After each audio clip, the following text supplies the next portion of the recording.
Hi அஸ்ஸலாமு அலைக்கும். இன்னையோட விதை போட்டு 5 நாள் ஆகுது. பாருங்கள், இன்றைக்கி தான் விதை முளைச்சி வந்திருக்கு.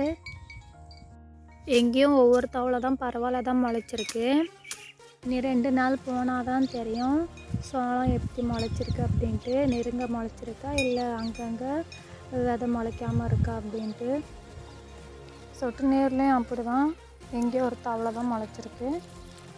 சொட்டு நீருக்கு மேலே மேட்டாங்காடாக இருக்கிறதுனால அணில் பெருக்காலாம் வந்து நம்ம போட்ட விதையை எடுத்துருது.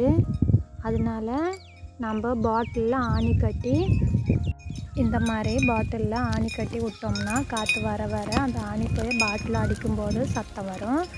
இதே மாதிரி நான் 4 தவளை கட்டி வச்சுருக்கேன். இந்த வீடியோ உங்களுக்கு பிடிச்சிருந்துச்சுன்னா லைக் பண்ணுங்கள், கமெண்ட் பண்ணுங்கள், மறக்காமல் சப்ஸ்கிரைப் பண்ணுங்கள். விவசாயத்தை என்னைக்குமே மறந்துடாதீங்க. நன்றி.